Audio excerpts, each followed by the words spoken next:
Hey guys, this is Caleb with App Design Tips, and I have a student from my Figma course, Miles, who asked how he can add gradients to his elements inside Figma. Now I'll start off showing you the basic steps of how you can apply a gradient, but also how you can use it in many creative ways within Figma. So let's get started.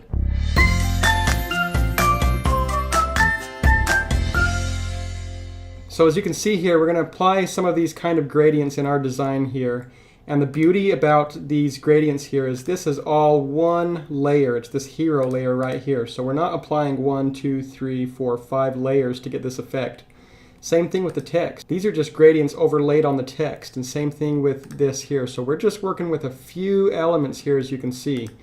So I'm going to scroll down here, and we can start off with just a basic button. We have this button designed, and we want to give this just a nice blue purplish gradient. So first thing I want to do is just remove this stroke, and I can do that by selecting any area around these fields and then just hitting the delete key, and that will remove the stroke. And now I can go into the fill. We see that we have a solid fill here that we can change from red to black, but we want a gradient. And in this purpose, we can choose a linear gradient or a radial gradient, and I'll show you kind of the difference. So let's start with linear here. First off, we have this color, this is our starting color that we want to be blue. So I'm just going to choose, you can choose just a random blue here. And then at the very end, we want another gradient. And I'll start off with blue here, but I'm going to move this a little bit over to purple. And you can see that it has 0% opacity. I'm going to move this back to 100 because I want all of the color to be displayed. And let's just work with this a little bit. And we can see the direction nodes right here. This is going from top to bottom, but we can move the direction of this gradient. If we want it to start off over here, for example, we can do that. And then we can have it end up about right here. So we have the gradient moving from the top left to the bottom right. So that's how we can do that. And you notice if I drag these colors here over to the left, that actually drags this also over here and gives it a little bit more purple here on this end, a little bit more blue on this end. And so that's great. That's how you can create a gradient color. And now we can double click and click out of that. And same thing here. So if we start off creating a gradient here, we could do the same thing, go into fill, and we can choose the gradient style that we want, like radial.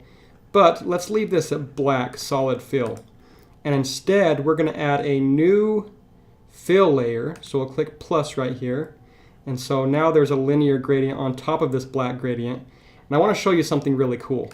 So if I click on this color, I can click on radial. And now let's just change some effects here. So I want to make a red radial circle. So I'm going to start off with red here. I'm going to come over here. I'll do the same kind of red. And I don't want this to be 0% opacity. I'm going to move this over to, let's say, 70. And then I'm going to move this over. If I click on this area here, it's going to give me another color I can change. And here's where some of the magic is. I can change this color to 0. And now you can see that I'm getting this red circle with a blurry halo. And I can move that. And I can have this be as sharp as I want or as blurred as I want by moving this color here closer to this 0% opacity. So I'll keep that at 70, and maybe I'll make this one 50%. And I'm going to create just kind of a bokeh effect with this layer here. Now, as you can see, the radial graph is more of an ellipse here. And to change that, you can grab this node here and you can make it into a circle by holding down Shift. And that'll make it into a perfect circle. And so I'll just move the starting point, the center point of the circle. I'll move it somewhere right here. And again, we had the opacity here. For each of these colors, we can change them independently, and we can change the opacity of the entire radial fill here, let's say to 50, to make it a little bit darker here. And let's keep going. We could hit plus again, and we can go over here and add a blue effect with 100% opacity. We'll just make it a little bit more teal, and I'm just kind of winging this, and I want to click radial. I forgot about that. So you can choose whatever colors you want. I'm going to make this also maybe 70%. I'll make this 50%. And then again, I'm going to click here and make this 0%. And then move this about right here. That should look good. I'll give it a little bit of a blur. just to give it some depth of field. And now I can grab this node, hold down Shift, make this into a perfect circle. And now I want to start this maybe right here and bring this down about right here. I think would look good. So we can move this however we'd like. Do something like that. And that's a little bit too prominent for me, so I'm again going to turn this down to 50. And so now we have two of our colors here. And again, this is one layer. This is our hero layer. And we have multiple fill layers here that we can turn off. We can hide these whenever we want. And now let's create some more. And instead of hitting this plus icon, what I can do now is I can click on any one of these layers that I want to start off with. Let's say I want to start off with this blue layer here. I can click on that and then just hit Command C or Control C on the Windows and Command V or Control C on the Windows to paste it. And so I've just copied and pasted that color layer, and I can drag this anywhere I want. And now instead of going through all that work, I can just click on this one, make this a little bit yellow. I'll start off with something like this, and same thing over here. I'm going to make this a little bit yellow, and same thing over here. And so now we've saved ourselves a little bit of work, and we can move this over here. Let's do something like this. And we can create one more. I'll create a kind of a purple one here. So again, I can click on this layer, Command C, Command V, or Control on the Windows, and I'll choose a more purple color somewhere around here. Purple, purple. And we can play again with, maybe I want this one to be a little bit more blurred, so I can do that here. And you can see it actually looks, that because this yellow is here, I can move this over here so it doesn't affect the yellow. So I can bring this maybe around right here, maybe make it not so blurred. And you can see just in a few short minutes we can create something that looks really nice. Now that I have that, I can change the opacity. Let's make some of these 80% here. Maybe this blue one over here I'll make 80%. Just give it a little bit more pop. And now we could grab this element and we can copy the layer style by right-clicking and copy properties. And then if we find anything else that we want to paste this in, like this text here, we can right-click on here and paste the properties inside here, and those same properties are applied here. And because I want this text to be a little bit more bright, I can click on there, come down here, and maybe I'll do like 80% here, 80% here.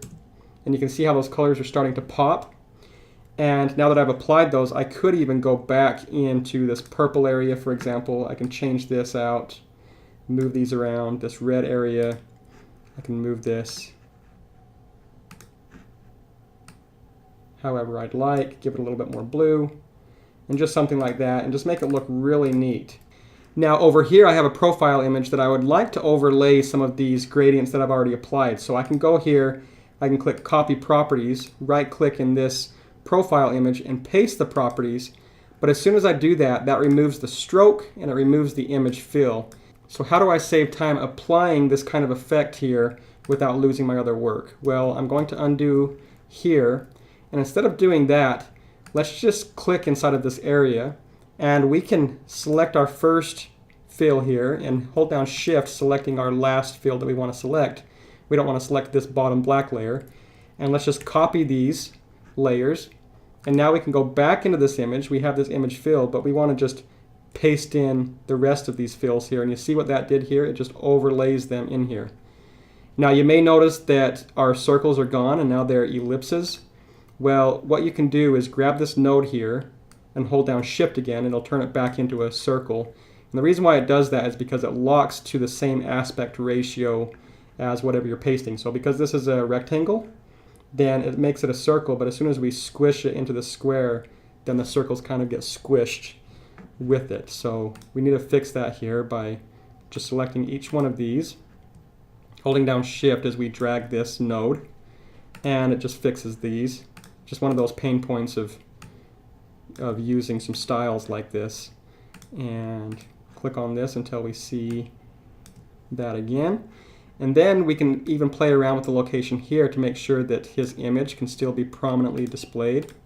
So let's make sure that it's not covering his face all that much. And we can have something like that. So that saves us a lot of time copying gradient fills, color fills, things like that within objects. And again, if we want to just copy the entire style, like this button here, I can right click and copy properties. I can right click over here and paste the properties, and I get those same properties pasted in here. Now I hope you enjoyed these tips on gradients and understand how powerful this is. I know with other software you may need to use 1, 2, 3, 4, 5 layers or 6 layers to kind of get an effect like this, and this is going to increase your file sizes. It's going to make things harder to work with, but because we can add multiple fills to one layer, it keeps our program lightweight. We're able to do a lot of creative things within one layer, and we can copy any styles that we create on one to save us time not having to create them on others. I hope you enjoyed this Figma tip, and if you did, please subscribe and hit that bell icon to be notified of future videos.